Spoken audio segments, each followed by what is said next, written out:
ॐ नमो भगवते वासुदेवाय।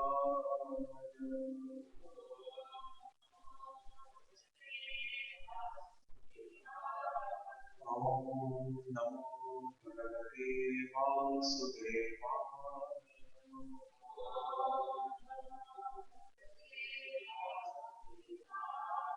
ॐ नमो भगवते वासुदेवाय।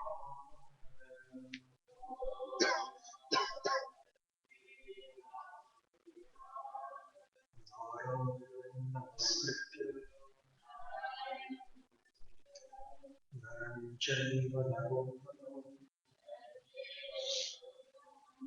देवीं सरस्वतीं व्यासं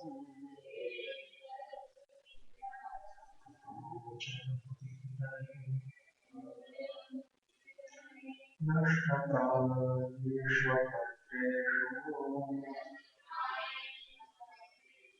नित्यं भागवतसेवया भगवत्युत्तमश्लोके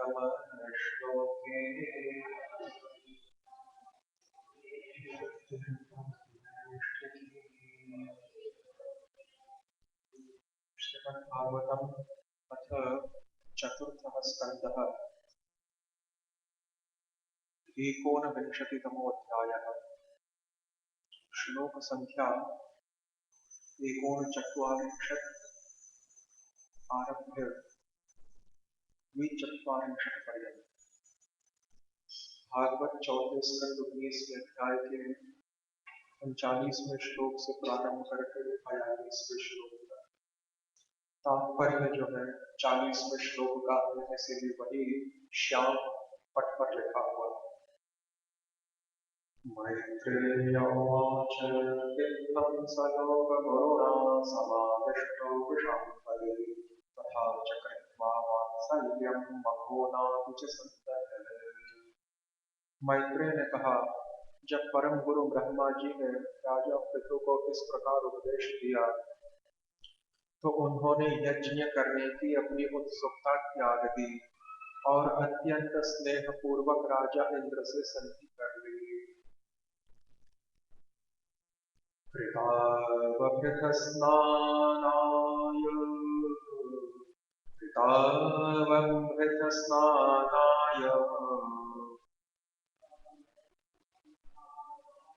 पृथवे भूरिकर्मणे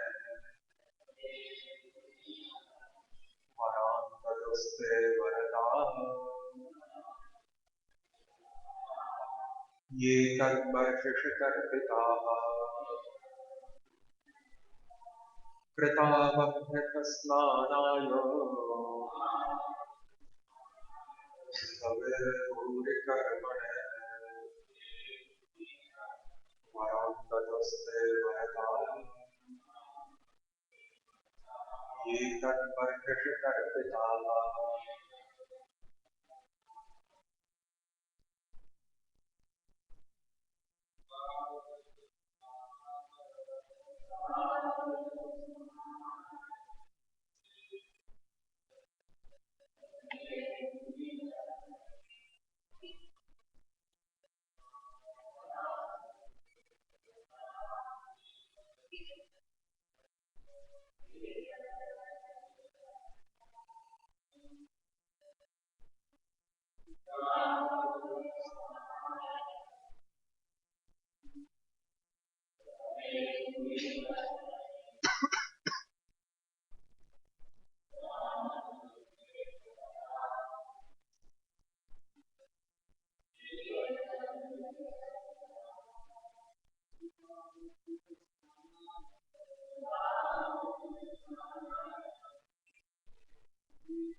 माता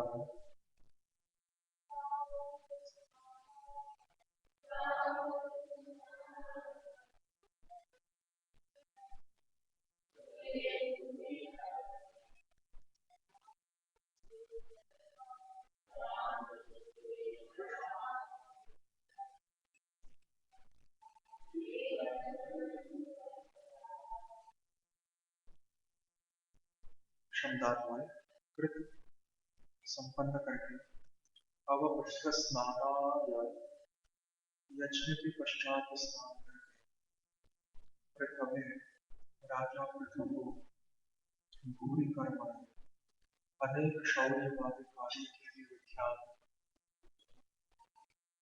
वरान वर आशीर्वाद ददो दिया थे वे सब वरदाहा वर देने वाले देवतागण ये जो तत्परनिषेध ऐसे यज्ञ करने में तत्पिताहा प्रसन्न हो गए। अनुवाद एवं तात्पर्य कृष्ण कृपा श्रीमूर्ति श्री प्रभुपाद जी के द्वारा। इसके पश्चात पृथु महाराज ने स्नान किया जो प्रथानुसार यज्ञ के अंत में किया जाता है और महिमा युद्ध कार्यों से अत्यंत प्रसन्न देवताओं से आशीष तथा वर प्राप्त किए।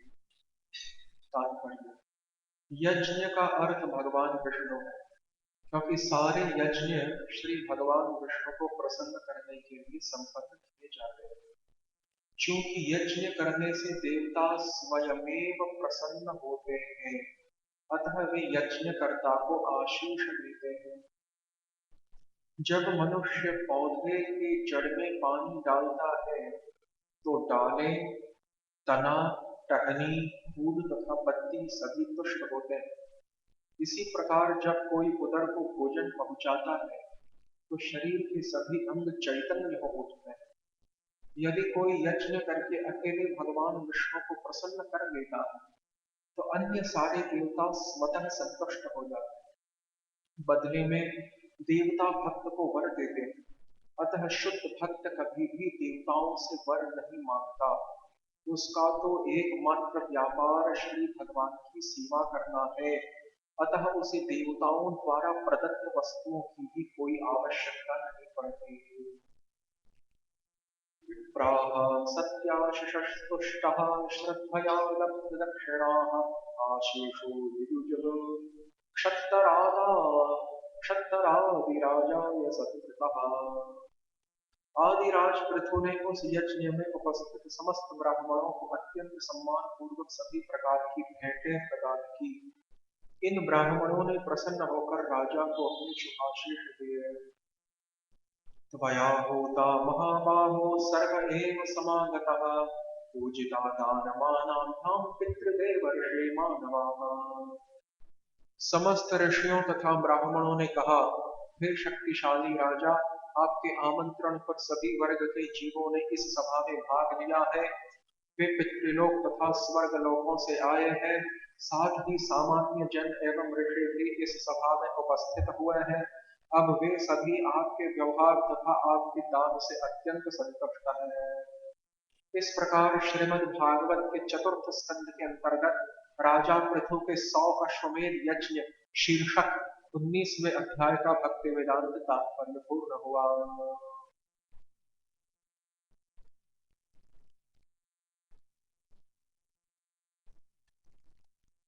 ओम ज्ञानाञ्जनशलाकया चक्षुरुन्मीलितं येन तस्मै श्रीगुरवे नमः। श्रीचैतन्यमनोभीष्टं स्थापितं येन भूतले स्वयं रूपः कदा मह्यं ददाति स्वपदान्तिकम्। वन्देऽहं श्रीगुरो श्रीयुगपदकमलं श्रीगुरो वैष्णवांश्च श्रीरूपं साग्रजातं सहगण रघुनाथान्वितं तं सजीवम् साद्वैतं सावधूतं कृष्ण चैतन्य देवं श्रीराधा कृष्ण पादान् सहगण ललिता श्री विशाखान्वितांश्च हे कृष्ण करुणा सिंधु दीनबंधो जगत्पते गोपेश गोपिकान्त राधाकान्त नमोऽस्तुते तप्त काञ्चन गौराङ्गी राधे वृन्दावनेश्वरी वृषभानुसुते देवी प्रणमामि हरिप्रिये वाञ्छाकल्पतरुभ्यश्च कृपा सिन्धुभ्य एव च पतितानां पावनेभ्यो वैष्णवेभ्यो नमो नमः।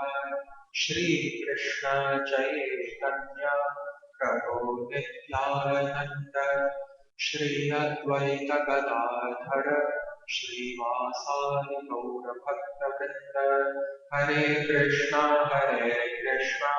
कृष्णा कृष्णा हरे हरे हरे राम राम राम हरे हरे हरे कृष्णा हरे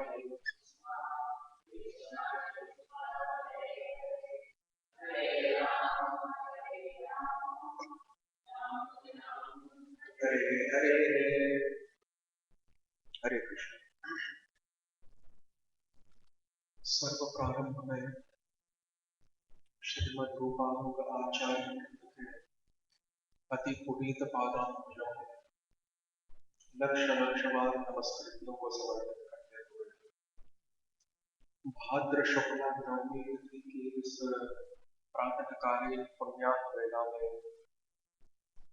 हम क्रमशः श्रीमद् भागवत के चतुर्थ स्कंद के 19वें अध्याय के 40वें श्लोक के व्याख्यान का पूर्वाचार्यों के अनुवर्तन में प्रयास करें। यथा राजर्षि पृथु के द्वारा इंद्रदेव के साथ मिलकर संधि कर लेने के पश्चात समस्त यज्ञ तर्पित देवताओं के द्वारा उन महाराज पृथु को आशीष तथा वरदानों की प्राप्ति का होना यहाँ पर वर्णित हुआ है। तो इस प्रसंग में ध्यातव्य है कि वैदिक संहिता का यह कथन है कि समस्त जो यज्ञ वेदों में विहित है, विधान किए गए हैं, चाहे वे नित्य प्रति करणीय यज्ञ हो जैसे कि अग्निहोत्र है अथवा चातुर्होत्र है, अथवा तो फिर किसी निमित्त की किसी उद्देश्य की किसी प्रयोजन की पूर्ति हेतु संपन्न किए गए नैमित्तिक यज्ञ हो, यथा स्वर्ग प्राप्ति के उद्देश्य से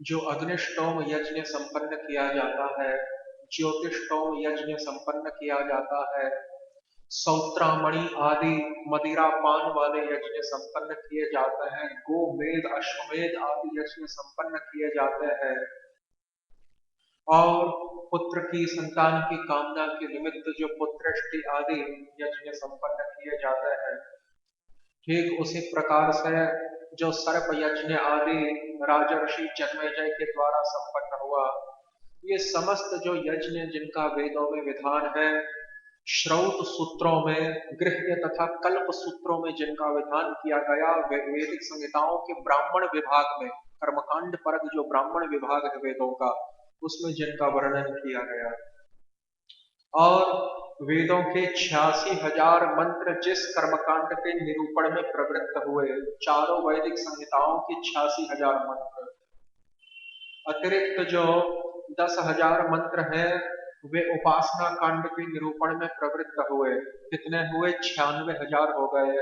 बचे खुचे जो 4,000 मंत्र हैं, क्योंकि चारों वैदिक संहिताओं को मिलाकर 1,00,000 मंत्र हैं, तो बचे खुचे जो 4,000 मंत्र है वे ज्ञान कांड के वर्णन में अर्थात उपनिषद श्रुति भाग उसके वर्णन में प्रवृत्त हुए। तो वेदों का जो 86% अंश है, बहुलता वाला अंश, मेजोरिटी पोर्शन, वेदों का जो 86% अंश है वह केवल कर्मकांड के निरूपण में प्रवृत्त है। इसीलिए गीता में वेदों की भर्त्सना भगवान ने की। भगवान ने कई स्थान पर कहा कि कामात्मान स्वर्ग परा जन्म कर्म फल प्रदाम क्रिया विशेष बहुलाम भोगैश्वर्य गतिम प्रति। कामात्मान स्वर्ग परा, जो सकामी है, जिनके मनोरथ नित्य निरंतर बहिर्मुखता को प्राप्त है, हाँ? भगवत चरणार बिंदों की परिचर्या में जिनका मनोरथ नहीं है, परंतु बहिर्मुखता अर्थात सांसारिक विषयों के उपभोग में जिनके मनोरथ पर्यवसित होते हैं, ऐसे, हाँ, वो कहा गया ना कि यस्यास्ति भक्तिर भगवत्य किंचना मनोरथे नासती भावतो बहि, कि जिनके मनोरथ, हाँ, नित्य निरंतर बहिर्मुखता की ओर दौड़ते रहते हैं, असति धावतो बहि, और जिनके मनोरथ, जिनकी कामनाएं सती कामनाएं न होकर असती कामनाएं हैं, अनचेस्ट डिजायर्स।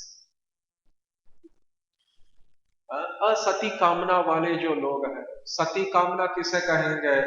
शक्ति का शक्तिमान तत्व के संबंध में, शक्ति का शक्तिमान तत्व के साथ पातिव्रत्य व्रत का आचरण करना, ये जो है सती कामना कहलाएगी। और शक्ति का शक्तिमान तत्व को छोड़कर अन्य किसी से संबंध स्थापित करना, यह जो है असती कामना कहलाएगी। तो जीव तटस्था शक्ति का अंश है, भगवान का विभिन्नांश है। तटस्था शक्ति के धारक कौन है? श्री भगवान, जो कि शक्तिमान।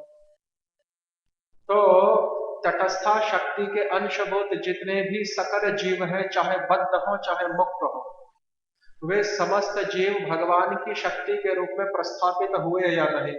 यदि हुए तो उन समस्त जीवों का शक्तिमान भगवान के साथ क्या संबंध होना चाहिए? पति और पत्नी का।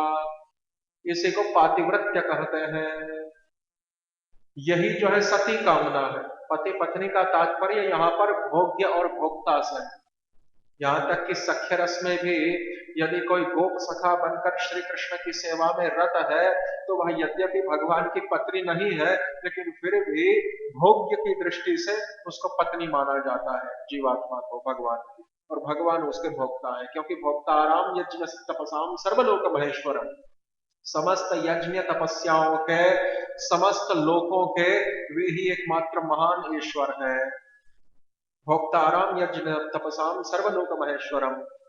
तो कहने का तात्पर्य यह है कि इस प्रकार से शक्ति का शक्तिमान के साथ जो पातिव्रत्य का संबंध है, अपने को भोग्य मानकर, उन भगवान को भोक्ता मानकर, उनको सेव्य मानकर, अपने को सेवक मानकर।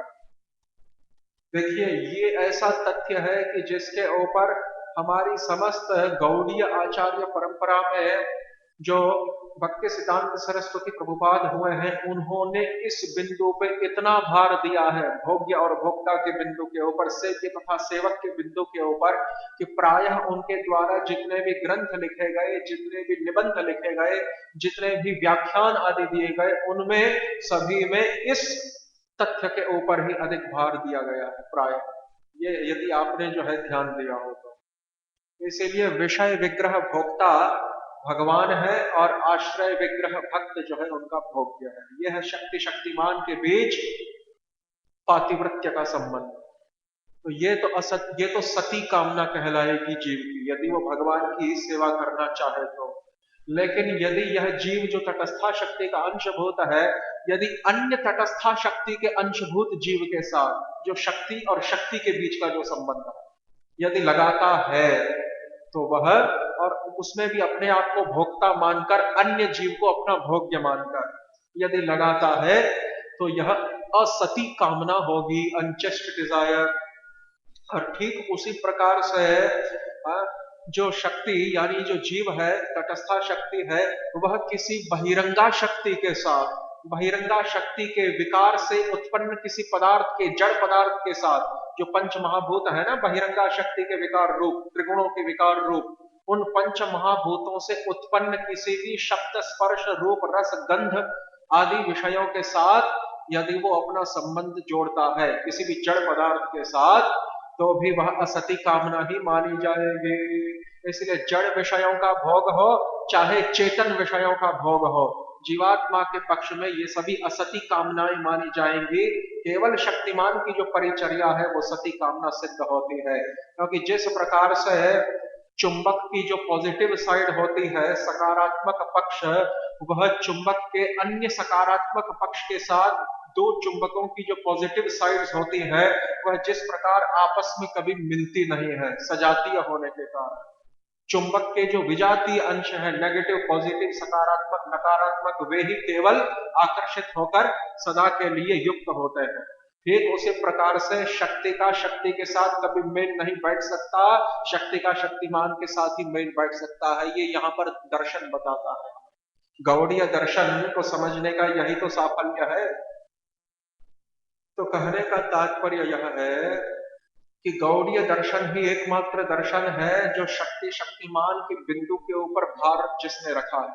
नहीं तो निम्बार्क का स्वाभाविक द्वैताद्वैत, रामानंद का आनंदाद्वैत, रामानुज का विशिष्टाद्वैत, मध्व का केवल द्वैत, आचार्य शंकर का केवल अद्वैत, और विष्णु स्वामी और वल्लभ का शुद्धाद्वैत, वो भी प्राचीन शुद्धाद्वैत और अर्वाचीन शुद्धाद्वैत, विष्णु स्वामी का प्राचीन, वल्लभ का अर्वाचीन।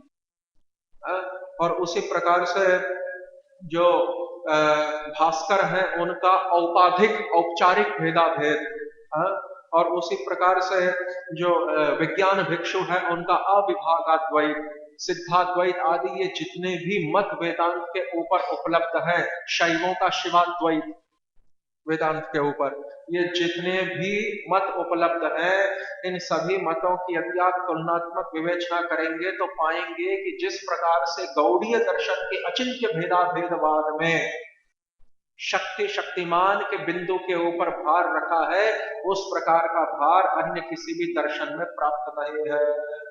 और ये भार भी गीता के अपरियमित स्वन्याम प्रकृति विद्धि में पराम जीव भूताम महाबाहो ययेदं धार्यते जगत की एक परा उत्कृष्ट प्रकृति है, यानी शक्ति है मेरी, और वह जीव नाम से विख्यात है। और फिर भगवान ने कहा कि भूमि रापो अनलो वायु खम मनो बुद्धि वच अहंकार इति में भिन्ना प्रकृति रष्टदा में भिन्ना प्रकृति ही, ये जो पंच महाभूतों वाली तीन गुणों वाली ये जो प्रकृति है, ये मेरी भिन्न प्रकृति, ये मेरी भिन्न शक्ति है। भिन्न शक्ति कहने का तात्पर्य ये मेरे स्वरूप के बाहर अवस्थित है, इसीलिए इसको बहिरंगा महामाया एक्सटर्नल पोटेंसी कहा गया। ठीक है ना। और संभवामी आत्म माया, और मैं जब प्रकट होता हूं इस संसार में अपने दिव्य जन्म कर्म के साथ, तो मैं अपनी आत्मभूता स्वरूप भूता माया प्रकृति यानी शक्ति को लेकर प्रकट होता हूं। मैं अपने स्वरूप भूता आत्मभूता शक्ति माया अथवा प्रकृति को लेकर प्रकट होता हूं। यहां पर अंतरंगा शक्ति का संकेत गीता में। और फिर जब भगवान ने कहा कि अपरेयमितस्त्वन्याम प्रकृतिम विद्धि में पराम जीवभूताम महाबाहो ययेदं धार्यते जगत ममैवांशो जीवलोके जीवभूतः सनातनः, तो ये तटस्था शक्ति का संकेत हुआ। तटस्था ही क्षेत्रज्ञ है, बहिरंगा ही अविद्या माया है, और अंतरंगा ही स्वरूप शक्ति है, चित शक्ति है, जिसके पुनः ह्लादिनी संधिनी संवित तीन उपभेद कर दिए गए। तो इस प्रकार से विष्णु पुराण में भी कहा ना कि विष्णु शक्ति ही परा प्रोक्ता क्षेत्रज्ञाख्या तथा परा अविद्या कर्म संज्ञान्य तृतीया शक्तिरिष्यते। अविद्या क्षेत्रज्ञ और अपनी पराशक्ति, परा यानी आत्मभूता स्वरूप शक्ति, अविद्या यानी माया बहिरंगा, क्षेत्रज्ञ यानी तटस्था। तो इस प्रकार से गीता हो चाहे विष्णु पुराण हो, शक्ति शक्ति मत संबंध को उन्होंने इन ग्रंथों ने दर्शाया। लेकिन शक्ति शक्ति मत संबंध के ऊपर जितना भार गौड़ीय वेदांत ने रखा, अचिंत्य भेदाभेद ने रखा, उतना भार अन्य कोई भी वेदांत के ऊपर सिद्ध होने वाले दर्शन ने नहीं दिया। ये सच्चाई है। तो कहने का तात्पर्य यह है कि इस प्रकार से जब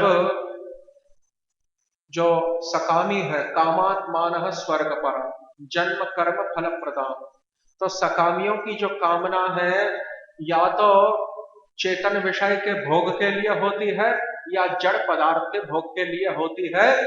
इसीलिए उनको कदापि स्थायी शांति प्राप्त नहीं हो सकती, क्योंकि शक्ति और शक्ति का मेल कदापि स्थायी नहीं रह सकता। अब यहाँ पर प्रश्न उठा कि यदि ऐसा है तो फिर आराधनानाम सर्वेषाम विष्णोर आराधनम परम तस्मात् परतरम देवी तदीयानाम समर्चनम, ये जो कहा गया कि भगवत भक्तों की आराधना तो भगवान से भी अधिक श्रेष्ठ है। खुद भगवान ने कई बार कहा है पुराणों में कि जो मेरी आराधना करते हैं परंतु मेरे भक्तों की नहीं करते, वे वास्तव में मेरे भक्त समझने ही नहीं जाने चाहिए। तो इस प्रकार से यहाँ पर प्रश्न उठा कि भगवान के भक्त चाहे अंतरंगा शक्ति के अंश हो चाहे तटस्था शक्ति के अंश हो, यदि नित्य सिद्ध है तो अंतरंगा शक्ति के अंश माने जाएंगे संधिनी अथवा हलादिनी के, और यदि साधन सिद्ध अथवा कृपा सिद्ध है तो तटस्था के अंश माने जाएंगे। तो भगवान के भक्त चाहे नित्य सिद्ध अंतरंगा वाली श्रेणी के हो चाहे तटस्था वाली श्रेणी के हो, हुई तो ये भगवान की शक्ति ही, शक्तिमान तो नहीं है ना।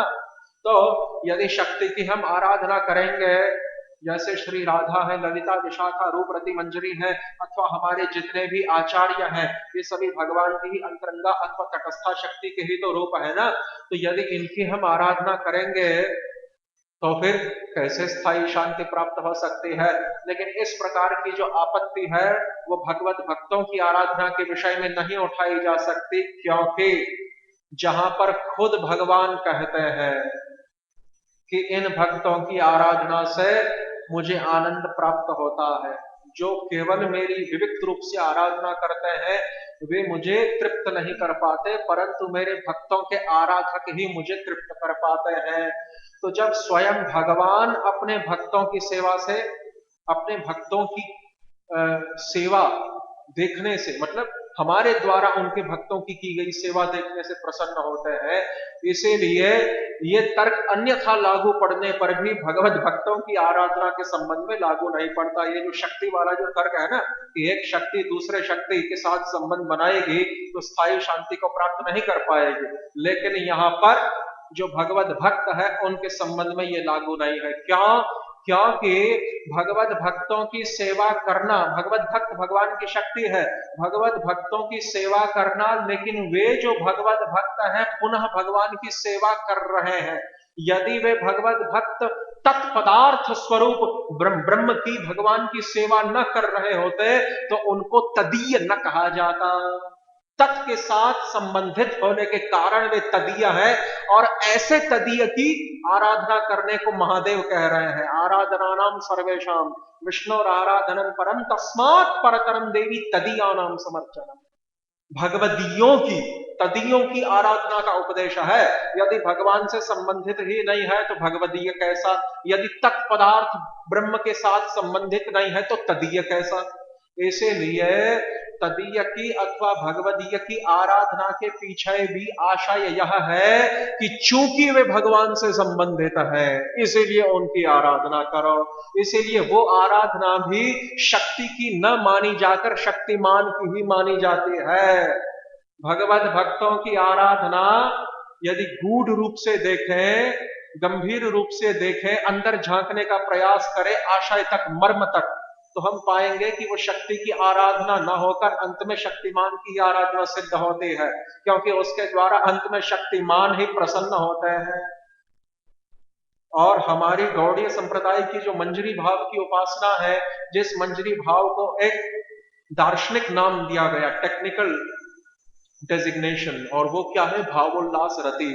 भावोल्लास रति की परिभाषा जब भक्ति रसामृत सिंधु में रूप गोस्वामी देते हैं तो क्या देते हैं कि भावोल्लास रति ही एकमात्र ऐसा भाव है जो साक्षात, डायरेक्टली, प्रत्यक्ष रूप से, अपरोक्ष रूप से, जिसका संबंध शक्तिमान के साथ नहीं है। भावोल्लास रति ऐसा भाव है जिसका संबंध साक्षात शक्तिमान तत्व के साथ नहीं है, शक्ति के साथ है। आद्या शक्ति हलादिनी श्री वृषभानु नंदिनी को जो अपना विषय बनाती है उस रति को भावोल्लास रति कहा गया है। उसके विषय कृष्ण है ही नहीं। Made servants of Radhika, Radhika की किंकरियों का जो भाव है वो केवल राधिका को अपनी स्वामिनी मानते हैं, उनका श्री कृष्ण के साथ साक्षात कोई संबंध संपर्क नहीं है, लेकिन श्री राधिका के साथ श्री कृष्ण का संपर्क होने के कारण किंकरियों का, मंजरियों का कृष्ण के साथ गौण संबंध है, सेकेंडरी रिलेशन। जिस प्रकार से जो पत्नी होती है उसका संबंध पहले पति के साथ होता है और फिर पति से संबंधित अन्य स्वजन बंधुओं के साथ, पति का जो भाई है, पति के जो माता पिता है, पति की जो भगिनी है, इन सभी के साथ संबंध बाद में पहले पति के साथ। ठीक उसी प्रकार से भावोल्लास रति में क्या है कि मंजरियों का पहले संबंध राधा के साथ है, तत्पश्चात कृष्ण के साथ है।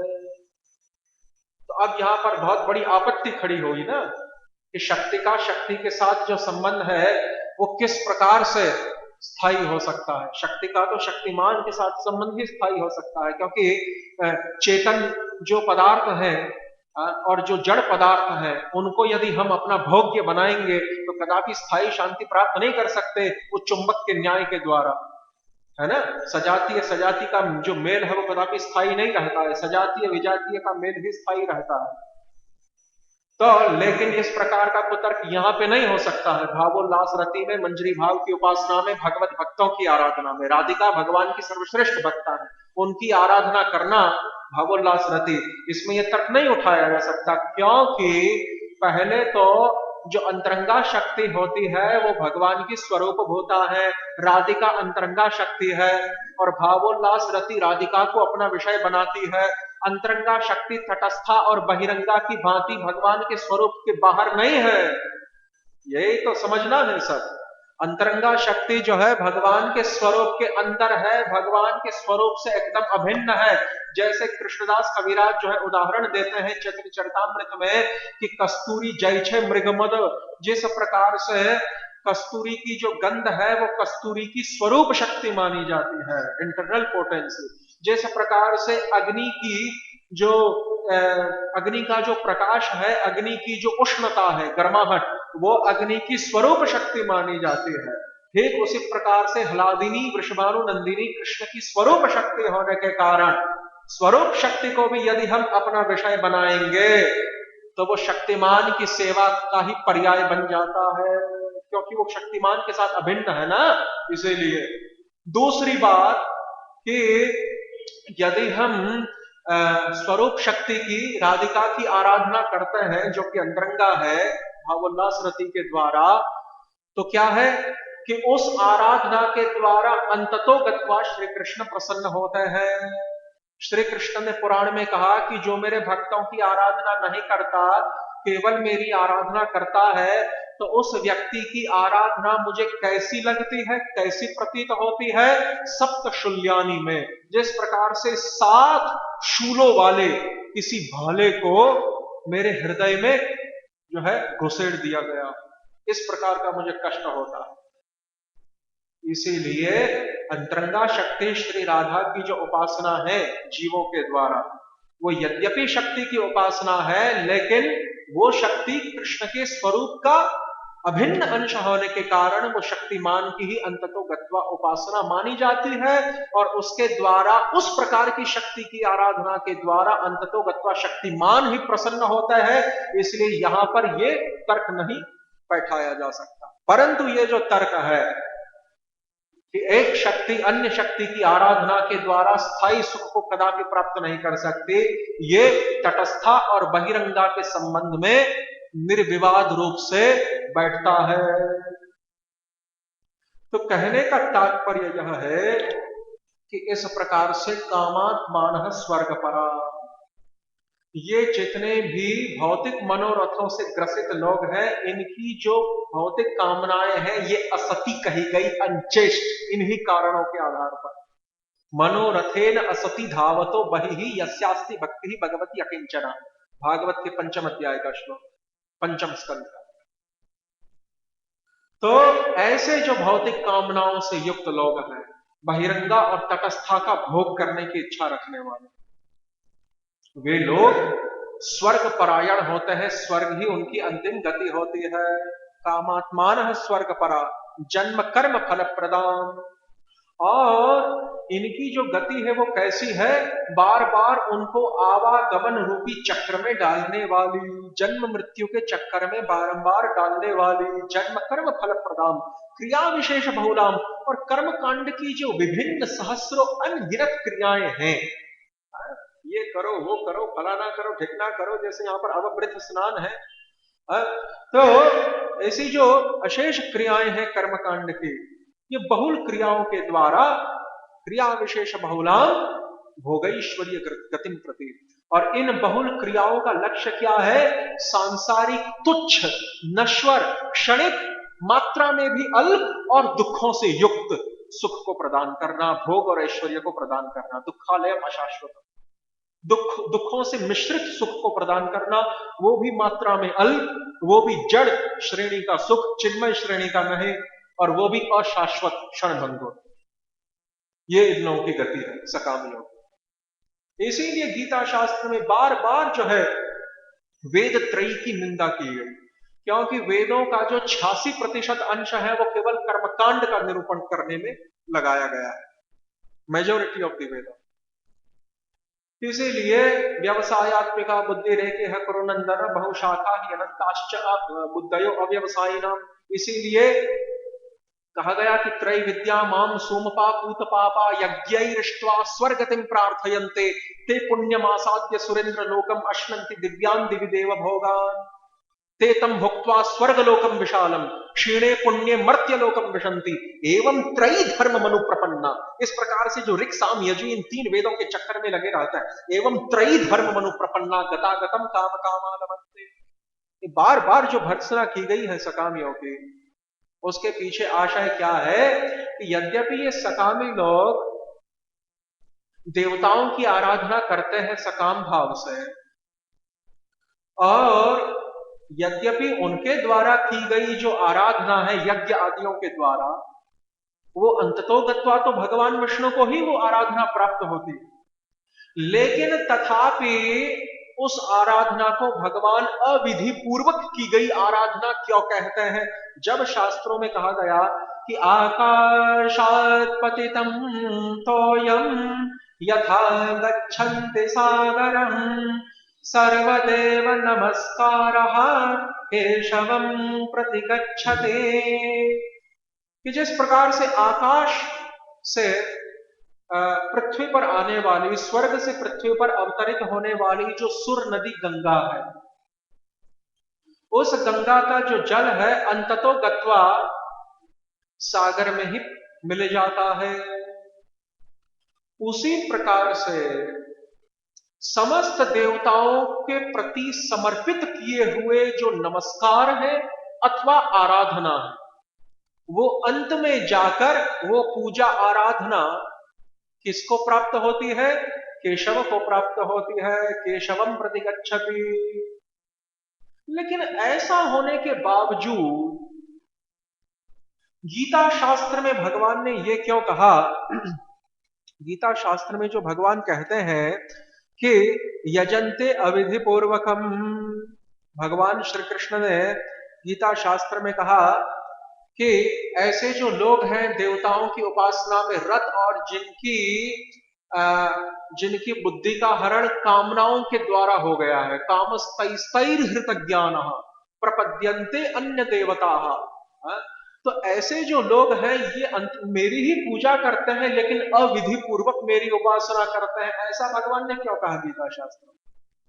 जब देवताओं की उपासना भी वेद पुराण आदि शास्त्रों में बताई गई जो अनुष्ठान की विधि है उसके अनुसार ही संपन्न होती है। मान लीजिए यहाँ महाकाल है, तो शंकर की आराधना करते समय जो स्मार्त ब्राह्मण शैव ब्राह्मण आदि है वे क्या करते हैं, लघु रुद्री आदियों का अनुष्ठान करते हैं, महामृत्युंजय जप आदि, तो ये सभी तो जो है इनका तो पुराणों में वेदों में अन्य शास्त्रों में इनकी तो विधि बताई गई है। तो जब शास्त्र की विधि के आधार पर ही देवताओं की आराधना संपन्न होती है, तो फिर भगवान क्यों कहते हैं कि ये अविधि पूर्वक की गई उपासना है? ये भी एक बहुत बड़ा सवाल खड़ा होता है। अविधि पूर्वक की गई जो उपासना भगवान बता रहे हैं आनुष्ठानिक संदर्भ में नहीं, दार्शनिक संदर्भ में। Not in ritualistic context but in philosophical context. आनुष्ठानिक संदर्भ में नहीं, दार्शनिक संदर्भ में कह रहे हैं। ये जो अविधि पूर्वक उपासना कर रहे हैं देवताओं के उपासक, ये मेरी ही अविधि पूर्वक उपासना जो कर रहे हैं, ऐसा जो भगवान ने कहा, ये आनुष्ठानिक संदर्भ में नहीं कहा। क्योंकि जो अनुष्ठान है देवताओं की उपासना के, वे तो शास्त्रीय विधि के आधार पर होते हैं। वे कैसे अविधि पूर्वक हो जाएंगे? वे कोई कल्पित पद्धति के द्वारा बनाए गए अनुष्ठान थोड़ी है देवताओं की आराधना में। वे तो सभी उनका उल्लेख तो शास्त्रों में हुआ है, कैसे जो है अमुक देवता की आराधना कैसे की जाए, गणपति की कैसे की जाए, सूर्य की कैसे की जाए। तो आनुष्ठानिक संदर्भ में तो वे अविधि पूर्वक नहीं है, वो विधि पूर्वक शास्त्रीय विधि के आधार पर है। लेकिन दार्शनिक संदर्भ में ऐसी देवताओं की उपासना अविधि पूर्वक हो जाती है। दार्शनिक संदर्भ, फिलोसॉफिकल कॉन्टेक्स्ट में किस प्रकार से? क्योंकि यथा तरोर्मोदनिशे चलेन तृप्यन्ते तत्स्कन्ध भुजोपशाखः प्राणापहाराच्च यथेन्द्रियाणाम् तथैव सर्वार्हणमच्युतज्यः।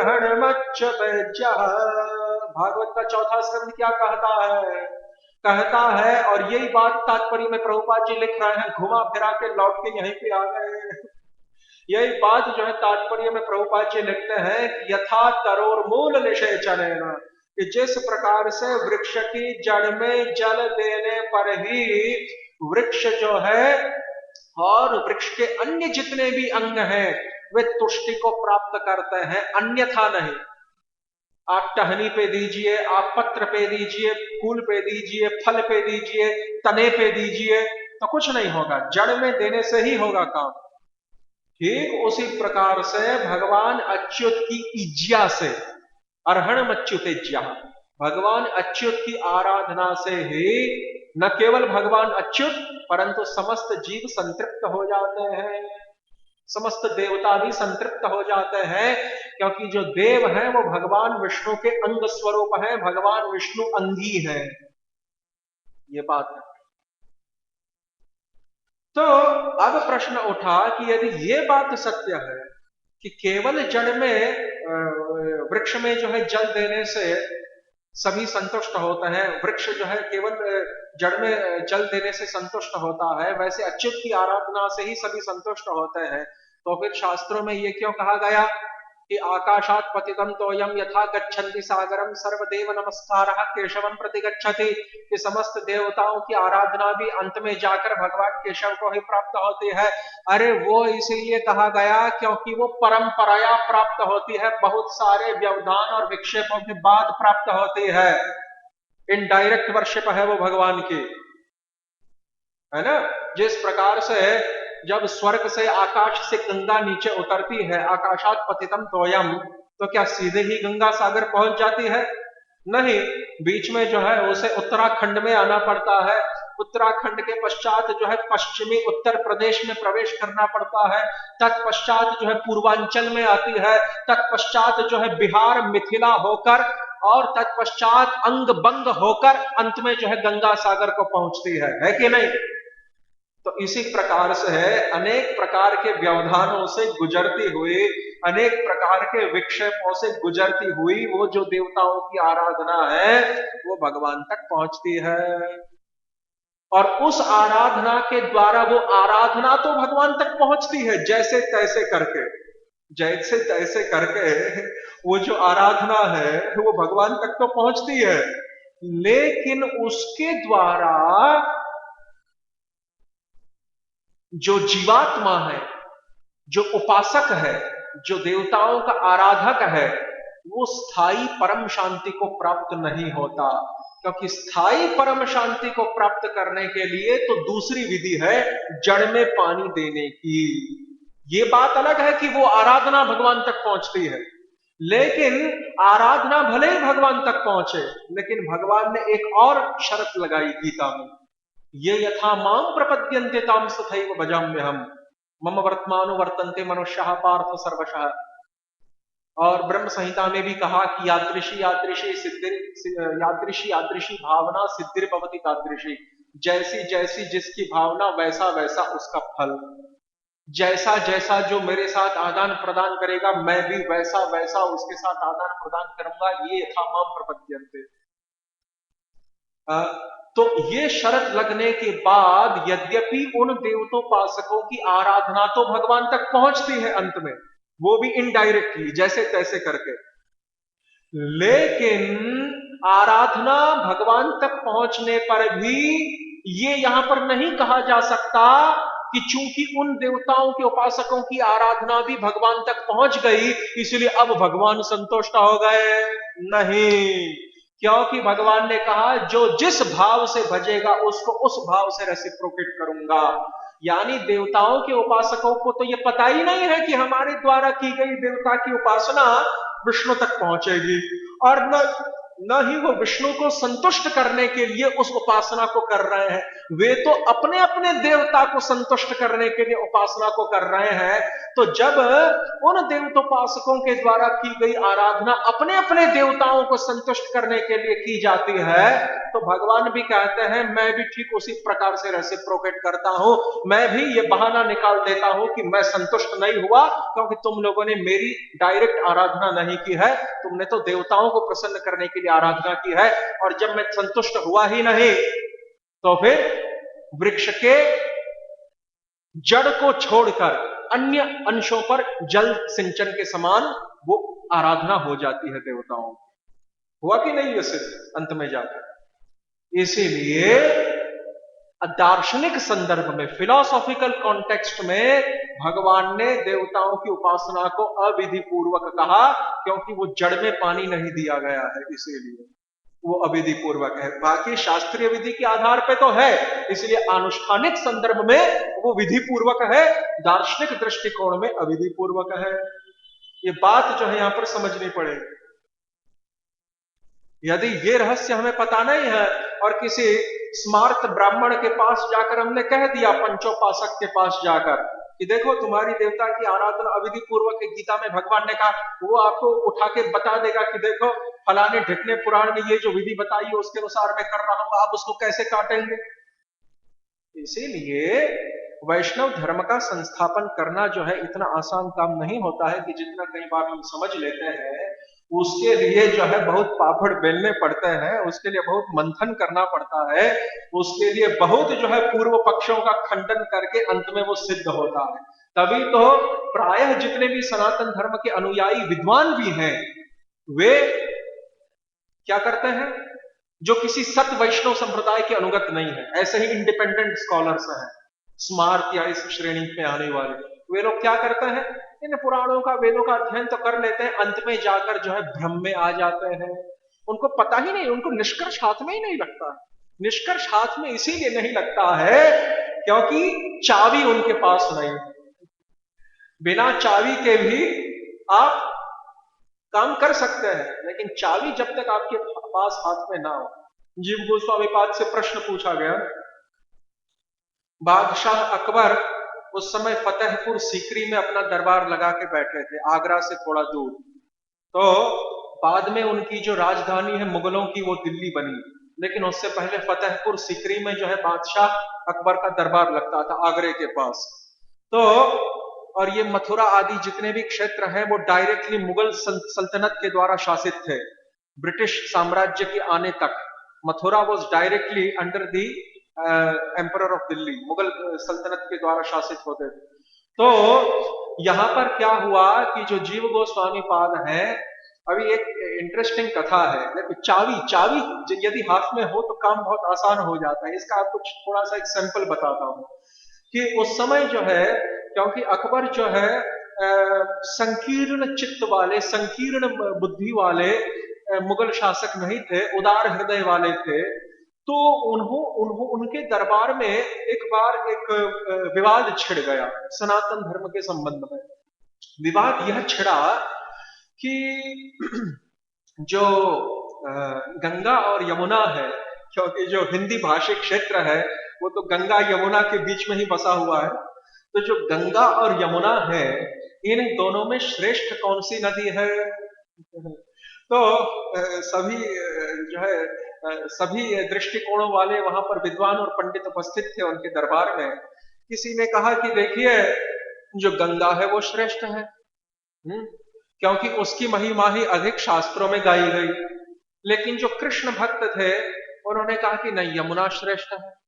अब यहाँ पर खास करके जो पुष्टि मार्गी थे, वल्लभ संप्रदाय वाले, उन्होंने कहा कि हमारी यमुना महारानी ही श्रेष्ठ है। और जो दूसरे जितने भी लोग थे, शैववादी और जितने भी, नहीं, शंकर गंगा को धारण करते हैं इसीलिए श्रेष्ठ है। दूसरे भी वैष्णवों ने कहा कि नहीं, विष्णु के चरण से प्रकट हुई है इसलिए गंगा श्रेष्ठ है, और सबसे बड़ी नदी होने के कारण वही श्रेष्ठ मानी गई, उसी की महिमा पुराणों में अधिक गाई गई। अब यहाँ पर ये ऐसा विवाद खड़ा हुआ कि जिसको सुलझाना थोड़ा दुष्कर हो गया। तो अंत में जो है बादशाह को यह सूचना मिली कि गौड़ीय संप्रदाय के एक महान विद्वान है जीव गोस्वामी पाद, ब्रज में निवास करते हैं। तो सोचा कि उनको यहाँ आमंत्रित किया जाए। तो संदेश वाहक को भेजा। जीव गोस्वामी पाद ने कहा कि क्षेत्र संन्यास का नियम लेकर बैठा हूं, इसीलिए रात जो है मैं ब्रज भूमि की परिधि से बाहर नहीं बिता सकता। फतेहपुर सिकरी जो है ब्रज के 84 क्रोश परिधि से बाहर आता है। मुझे यदि यह आश्वासन मिल जाए कि मैं प्रातः काल यहां से गमन करूं सूर्योदय के पश्चात, और सूर्यास्त से पहले यदि मैं वापस आ सकूं ब्रज में, तो मैं जा सकता हूं। तो बादशाह ने जो है द्रुतगामी अश्वों के द्वारा, द्रुतगामी जो बग्गी होती है उसके द्वारा उनको बुलाया और शाम से पहले वापस भिजवा दिया। और शास्त्रार्थ में अधिक समय नहीं लगा है, बहुत अल्प समय लगा, क्योंकि चाबी थी ना हाथ में, इसीलिए। वो क्या बात है, एक ही बात उन्होंने कही, क्योंकि यमुना वाले जो है अपने पक्ष का समर्थन करने के लिए शास्त्रों में से प्रमाण दे रहे थे, गंगा वाले जो है अपने पक्ष का समर्थन करने के लिए शास्त्रों में से प्रमाण दे रहे थे। जीव गोस्वामी पाद ने एक ही छोटी सी युक्ति बताई कि ठीक है, यमुना की महिमा भी बढ़ चढ़कर है, गंगा की महिमा भी बढ़ चढ़कर है, लेकिन लेकिन मुझे केवल इतना जानना है, उपस्थित पंडित मंडली के मुख से मुझे केवल इतना जानने की इच्छा है कि पटरानी श्रेष्ठ होती है या नौकरानी,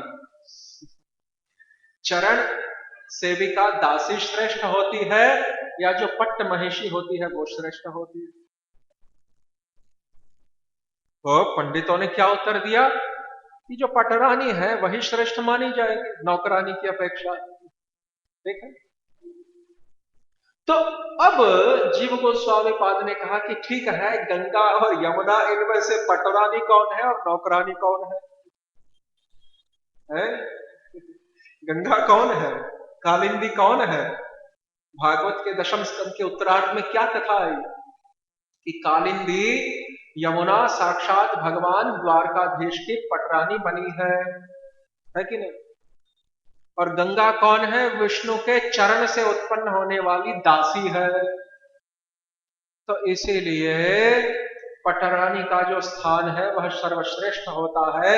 बस इतनी सी युक्ति के आधार पर विवाद को सुलझा दिया और सभी दोनों पक्ष के जो पंडित थे वो प्रसन्न हो गए, संतुष्ट हो गए और वापस व्रज में लौटे। ये कहते हैं चाबी हाथ में होना, इसी को कहते हैं।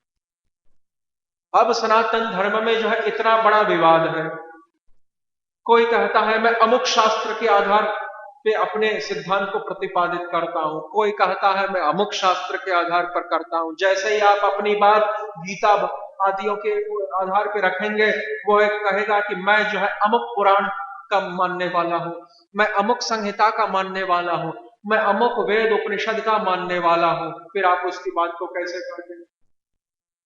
इसलिए इस सनातन धर्म के लंबे चौड़े विवाद को सुलझाने के लिए जीव गोस्वामी पाद चैतन्य देव के हार्दिक मत का अनुगमन करते हुए तत्व संदर्भ के प्रारंभिक भाग में श्रीमद् भागवत को निखिल प्रमाण चक्रवर्ती के रूप में स्थापित करते हैं।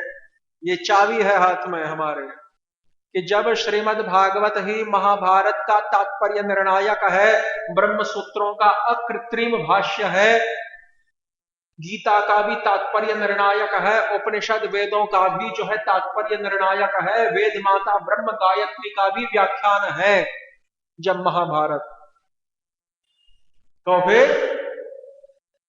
अन्य सभी शास्त्र उसके पराधीन हो जाते हैं और श्रीमद् भागवत जो बात कहेगा वो अंतिम मानी जाएगी। और उसके विरोध में यदि कोई अन्य शास्त्र कुछ कहता है तो उस बात को उतना प्राधान्य नहीं दिया जाएगा। ये चाबी हमारे हाथ में। नहीं तो क्या होता है, रामानुज संप्रदाय वाले, मध्व संप्रदाय वाले, इन सभी लोगों ने क्या किया, रामानुज वाले विष्णु पुराण के आधार पर किसी बात को कहने लगे, मध्व वाले महाभारत के आधार पर किसी बात को कहने लगे। तुरंत ही जो विपक्ष के लोग हैं, शैव हैं, गाणपत्य हैं, सौर हैं, मायावादी हैं, ये है वो है, फलाने हैं, ढिकने हैं, सभी फिर अपने अपने ग्रंथों से बात को ले आते हैं। जीव गोस्वामी पाद ने तरकीब निकाली कि क्यों नहीं किसी एक शास्त्र को ही सर्वश्रेष्ठ स्थापित कर दो और उसके पश्चात उसी शास्त्र के आधार पर जो है अंतिम निर्णय ले लिया जाए हर मुद्दे पर। यह होती है चाबी हाथ में। तो इसीलिए यहां पर भी हमें यह सब समझना है कि यज्ञ के जो अंतिम लक्ष्य है वो तो भगवान विष्णु ही है। अब इस विषय का, और ये जो पाखंड धर्म वाला कल का विषय था, इसके ऊपर बहुत कुछ बताना बाकी भी रह गया है। तो अभी अगले जो 2 दिन के सत्र हैं उसमें इसी का विस्तार करेंगे। हरे कृष्णा कृष्ण कृष्ण हरे हरे, हरे राम राम राम हरे हरे, निताय गौर प्रेमानंदे हरि हरि बोल। कोई प्रश्न जिज्ञासा?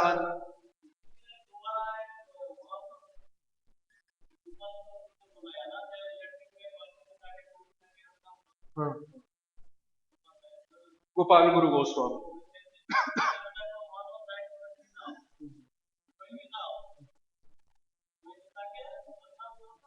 सही है, सही बात है। सही बात है, वो कथा आती है। बहुत बहुत आपने भगवान की लीला को याद करवा दिया, चैतन्य लीला को।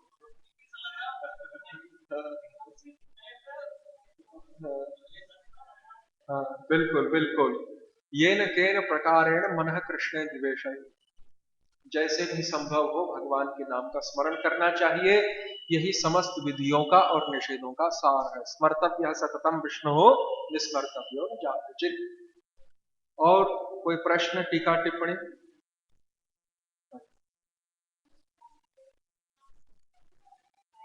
हाँ, तो थोड़ा सा उच्च स्वर में।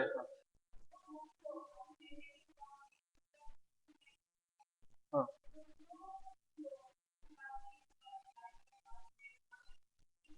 हम्म,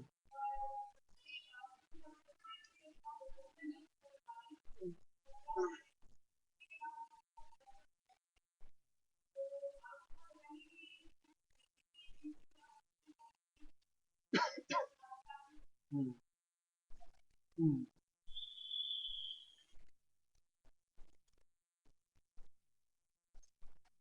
यस्तु ब्रह्म रुद्रादि दैवतई है स पाषंडी भवे ध्रुवम।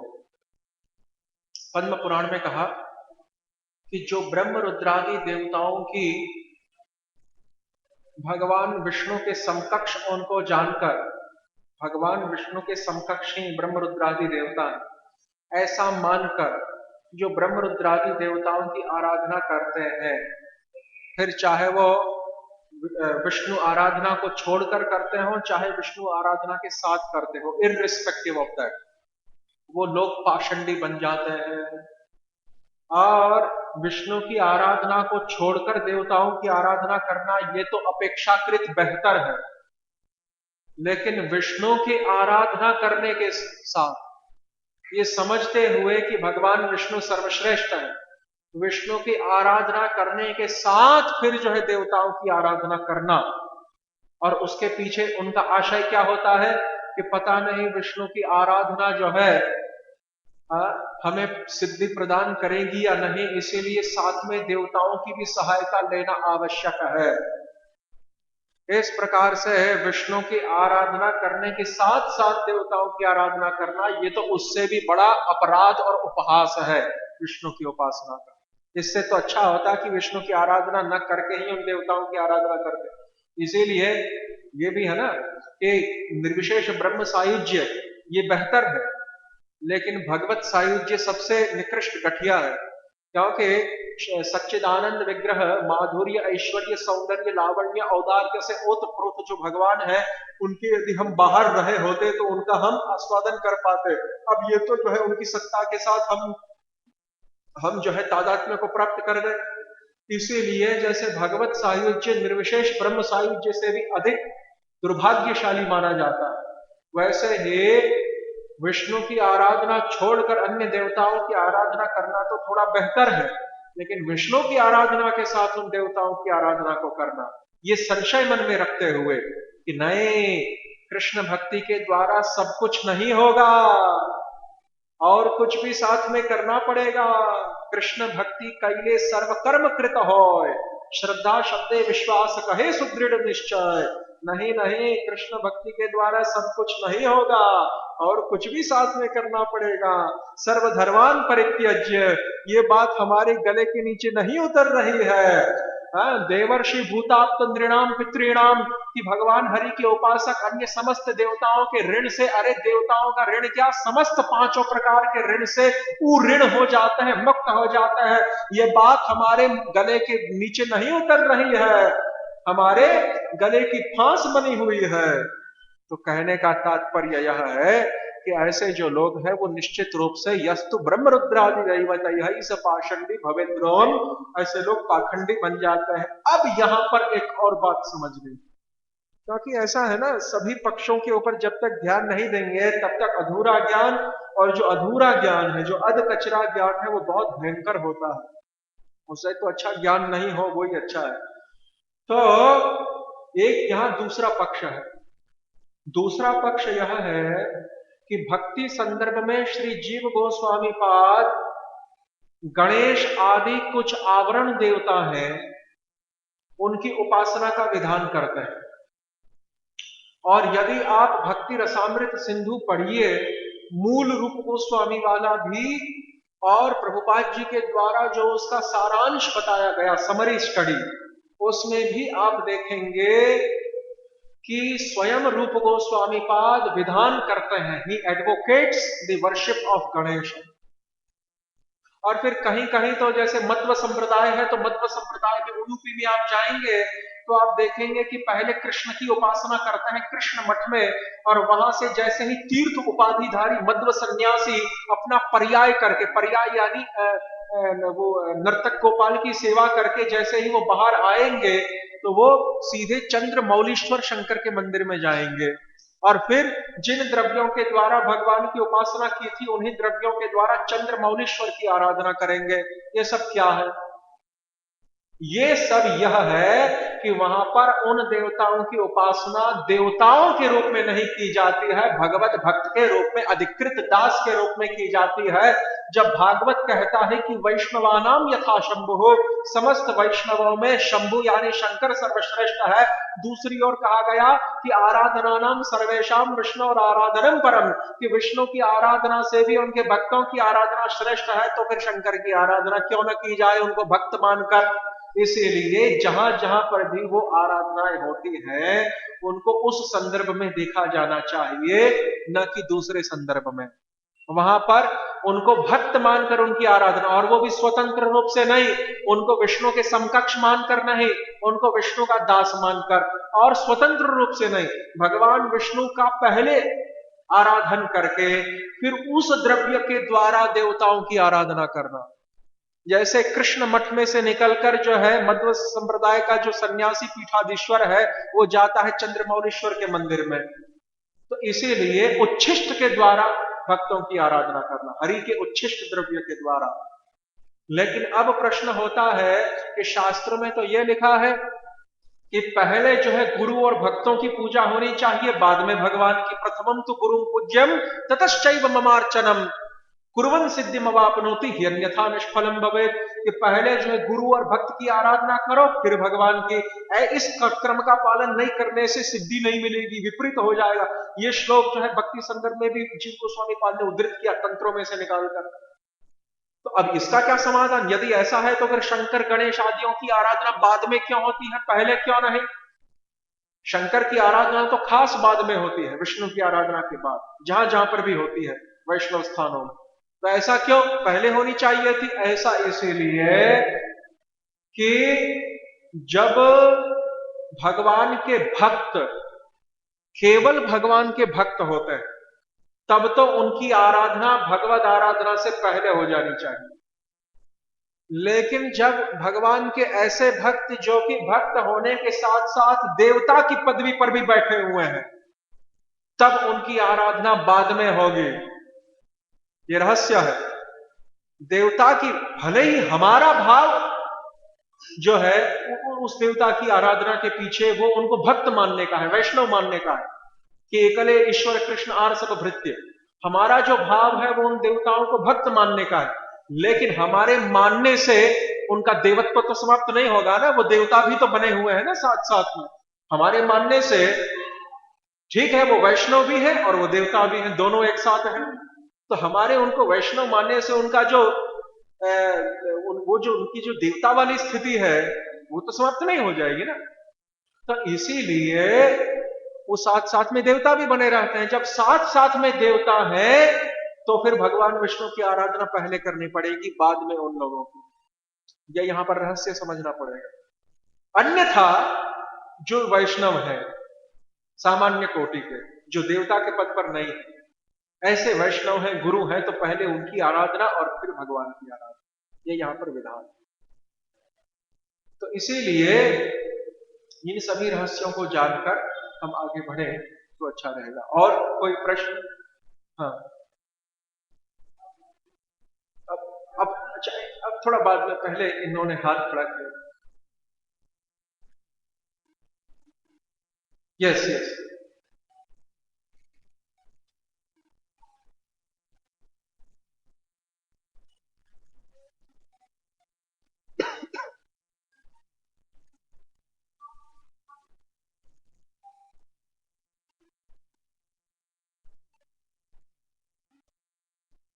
So the bottom line point is, uh, should we worship the demigods or not?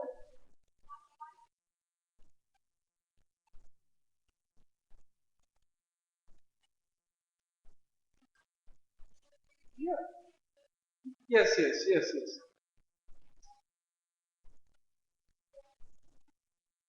yes, yes, yes, yes. Mm, mm, mm. Yes, yes, yes. Yeah.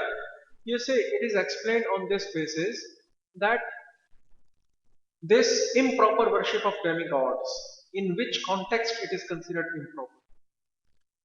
He says avidhi, avidhi, and Lord Krishna also says at the end of the 16th chapter of Gita, यह शास्त्र विधिम उत्सृज्य वर्तते कामकारः न सिद्धिं न सुखम अवाप्नोति पराधरति.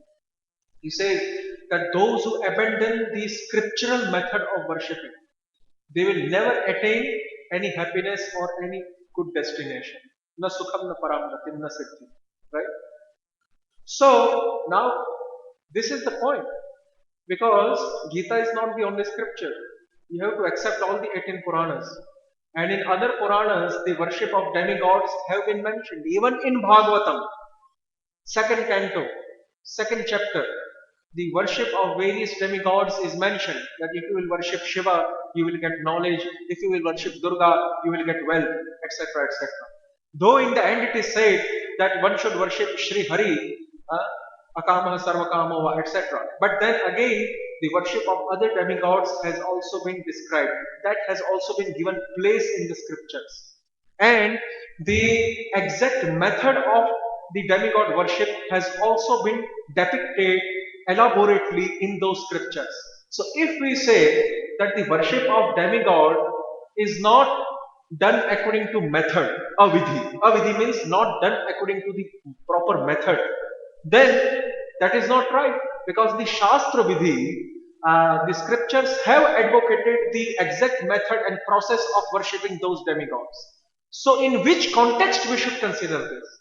In the philosophical context, meaning that if you will not pour the water down to the root, you will not be able to satisfy the whole tree. In the same way, if you will not worship Lord Hari who is the root of all the demigods.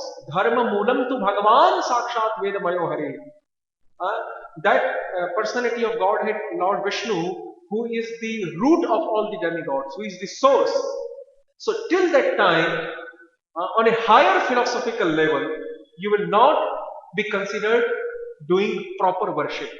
Your worship will be considered done improperly, avidhi purvakam. This we have to understand. Otherwise, जैसे मैंने कहा कि किसी स्मार्त ब्राह्मण के पास जाएंगे, यहाँ महाकाल मंदिर में ही किसी शायद ब्राह्मण के पास जाएंगे और कहेंगे अविधि पूर्वक तुम उपासना कर रहे हो, वो तुमको खोल के बता देगा देखो विधि पूर्वक है, क्या करोगे आप? इसीलिए ये सब समझना पड़ेगा कि किस संदर्भ में क्या कहा जा रहा है, किस संदर्भ में। और कई बार जो आचार्य होते हैं वो सब कुछ स्पष्ट नहीं करते हैं, क्योंकि वहां पे स्थान भी सीमित होता है उनके पास। अब कहने को तो ये जो गीता के प्रत्येक श्लोक है इनके ऊपर जो है पन्नों पन्नों तक की व्याख्या की जा सकती है, लेकिन क्या ये प्रैक्टिकल है? इसीलिए जो मुख्य मुख्य जो बिंदु होते हैं वही जो आचार्य लोग हैं वो अपनी टीका में लिखते हैं।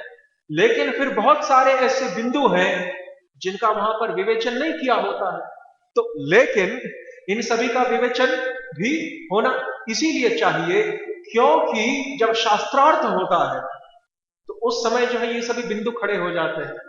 और शास्त्रार्थ के समय जो है यदि हमें अपने वैष्णव धर्म की सुदृढ़ रूप से स्थापना करती है तो फिर सभी पहलुओं के ऊपर हमें विचार करना पड़ेगा समान रूप से।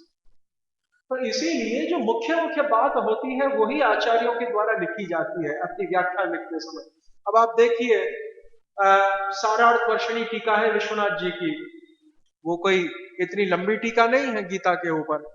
बलदेव जी का जो गीता भूषण भाष्य है वो कोई इतना लंबा भाष्य नहीं है। तो इन सभी में क्या है कि मुख्य मुख्य बिंदु ही केवल दिए होते हैं, केवल दिशा निर्देश होता है, they only give us direction mainly.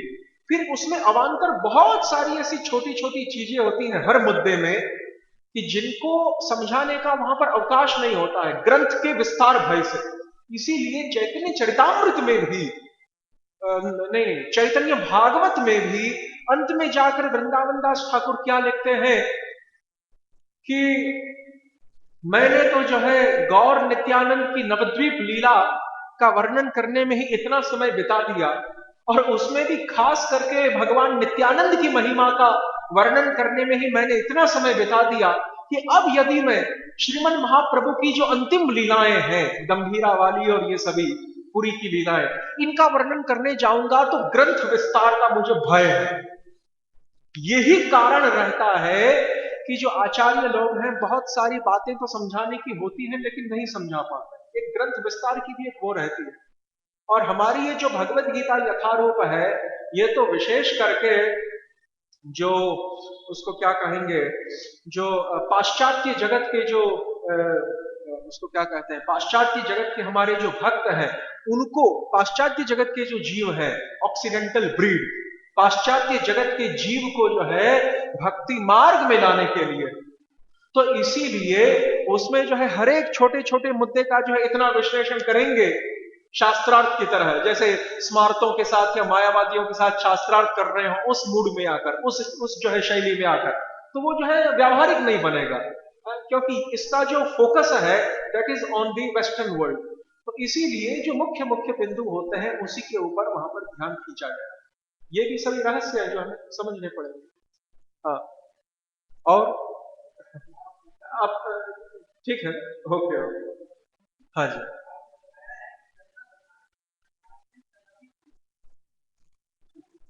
क्या, हाँ, यमुना जी, गंगा जी कौन है? गंगा जी जो है भगवान के चरण से उत्पन्न होने के कारण उनकी दासी है, सेविका है, नौकरानी है।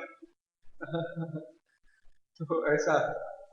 अब यहाँ पर एक प्रश्न और खड़ा होता है कि जो ब्रह्म वैवर्त पुराण है उसमें गंगा को जो है विष्णु की पटरानी, अब देखिए यही तो सब बातें हैं ना, जीव गोस्वामी तो कह के चले गए कि गंगा जो है दासी है और यमुना जो है पटरानी है, लेकिन बात बहुत लंबी चौड़ी है।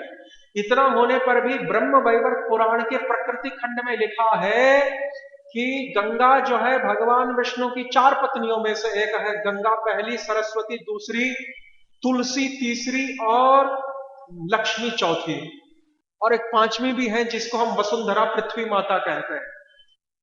और फिर दूसरी भी बहुत सारी हैं, श्री नीला आदि आदि, श्री भूनीला जिसका रामानुज संप्रदाय उल्लेख करता है। अब यहां पर प्रश्न ये खड़ा हुआ कि भाई गंगा भी तो जो है भगवान की पटरानी है विष्णु की, लेकिन लेकिन ब्रज लीला में देखेंगे तो गर्ग संहिता के आधार पर गंगा भगवान की नौकरानी है गोलोक में, वैकुंठ में आकर वो पटरानी बनते हैं। जबकि कृष्ण लीला में जो है गंगा यमुना जी ही पटरानी है, गंगा जी नौकरानी है। गंगा जी जो पटरानी बनती है वो विष्णु लीला में जाकर, कृष्ण लीला में नहीं। विष्णु की वो पटरानी है। गर्ग संहिता समझाती है कि राधा जी के शाप के द्वारा फिर वो सब गंगा जी जो है वहां से निकली गोलोक में से, गोलोक में से निकलकर जो है विरजा के रूप में तब्दील हो गई और फिर एक रूप से वैकुंठ में रह गई। और जब गोलोक में से निकलकर वैकुंठ में आई तब जाके विष्णु की पटरानी बनी है। उनका जो ओरिजिनल स्टेटस है वो नौकरानी का है। कृष्ण लीला में यदि तुलना करें तो कृष्ण लीला में यमुना पटरानी है, गंगा नौकरानी है। विष्णु लीला में वही नौकरानी पटरानी बनती है आगे चलकर। तो इसीलिए कुल मिला के जो है, क्योंकि कंपैरिजन सेम लेवल पे आके होता है ना, कंपैरिजन विष्णु लीला का और कृष्ण लीला का नहीं कर सकते, कंपैरिजन कृष्ण लीला का करना पड़ेगा। तो कृष्ण लीला में तो यमुना जी ही पटरानी है और गंगा जी नौकरानी है। ये सब है, बहुत सारे पहलुओं के ऊपर ध्यान रखना पड़ेगा, नहीं तो कभी कोई ऐसा पूर्व पक्ष बीच में लगा दे है तो कही हुई बात पूरी चौपट हो जाएगी फिर। तो इसीलिए जीव गोस्वामी पाद ने जो अंत में जो बताया है वो सब ये सब कुछ सोच विचार के बताया है। हाँ पूछिए। हाँ। हम्म हम्म। अच्छा एक बात और है इसमें कि जो यमुना जी है कृष्ण लीला में तो सौभाग्य को उन्होंने प्राप्त किया, क्योंकि भगवान की जो लीलाएं हैं वो वृंदावन में हुई, मथुरा में हुई, यमुना के तट पर हुई। गंगा जी बेचारी शोक को प्राप्त कर रही थी, तो भगवान ने जो है गंगा जी को भी संतुष्ट किया नवद्वीप लीला में। इस बात का जो है वहां उल्लेख किया है नवद्वीप धाम महात्म्य में भक्ति विनोद ठाकुर ने। गंगा जी को भी रिझाया है कि नहीं, आपको आपके ऊपर भी हम अनुग्रह करेंगे लेकिन थोड़ा सा देर से, थोड़ा सा बाद में। हाँ? तो इसीलिए नवद्वीप लीला के समय में गंगा जी को भी कृतार्थ किया है, ये थोड़ा और ध्यान रखना है। हाँ, हाँ अभी बताइए। हम्म,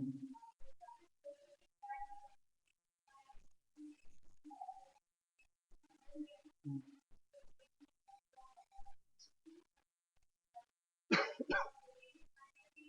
हम्म, हम्म।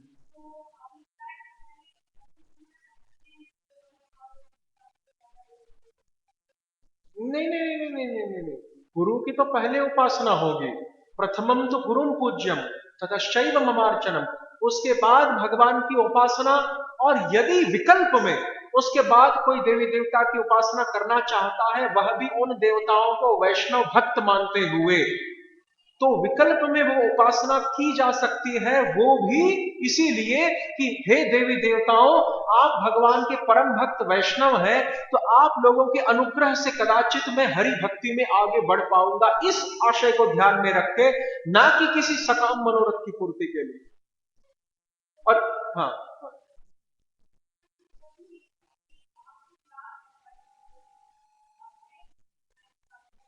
नहीं ऐसा है ना, ये विधान रूप गोस्वामी के द्वारा भक्ति रसामृत सिंधु में, ये विधान जीव गोस्वामी पाद के द्वारा भक्ति संदर्भ में दिया तो गया कि देवताओं को भक्त मान के उनकी उपासना की जा सकती है, लेकिन इसका हम उतना इंप्लीमेंटेशन नहीं देखते हैं प्रैक्टिकल में।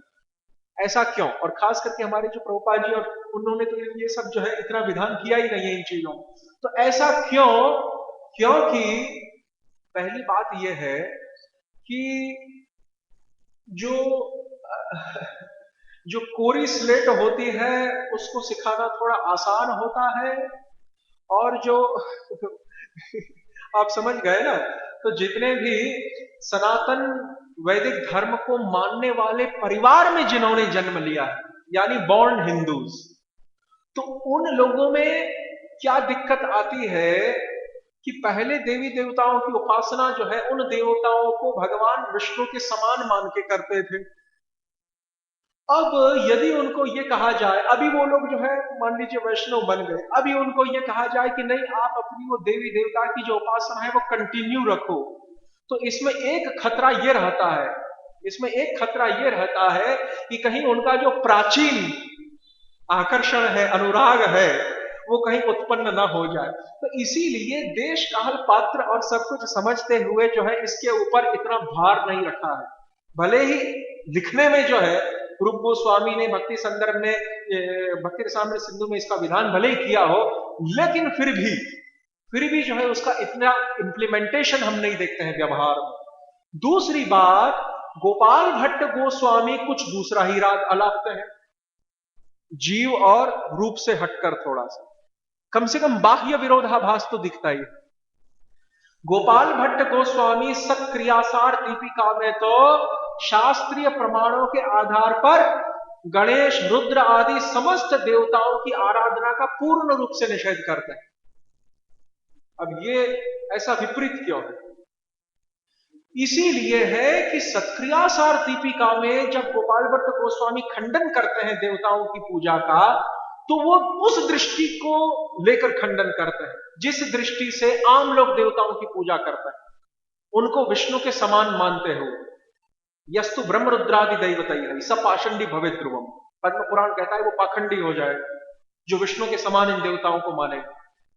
लेकिन जहां पर भक्ति संदर्भ, भक्ति रसामृत सिंधु आदियों में गणेश आदियों की देवता का विधान किया, तो वहां पर उन देवताओं को भगवत भक्त मानकर किया। इसीलिए थोड़ा सा अंतर देखते हैं गोपाल भट्ट जी के टोन में और रूप तथा जीव गोस्वामियों के टोन में। ये इसका रहस्य है, ये सब समझना पड़ेगा, ये सभी का समन्वय करना पड़ेगा। Synchronization is very much required. नहीं तो क्या होगा, हम शास्त्र के एक अंश को ले लेंगे, कहेंगे देखो यही सही है, वो अर्ध कुक्कुटी न्याय हो जाता है, half chicken logic. That is very detrimental.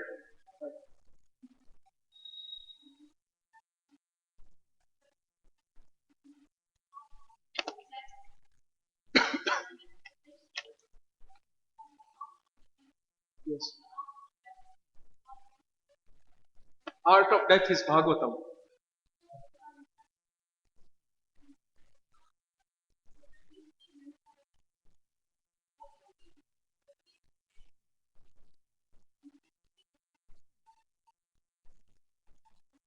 Yes.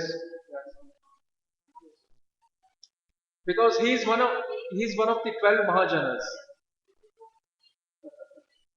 Yes. Yes. Yes. Yes. Yes. This is the proper way. This is precisely the way how the demigods should be worshipped and should be given respect. That is, this is the point, exact point, that we should consider, treat them as Vaishnavas, and then we should offer our tributes to them. Very nice. Hare Krishna, Krishna Krishna, Hare Hare, Hare Rama, Rama Rama, Hare Hare. Jagat Guru Srila Prabhupada की जय हो। निताय गौर प्रेमा।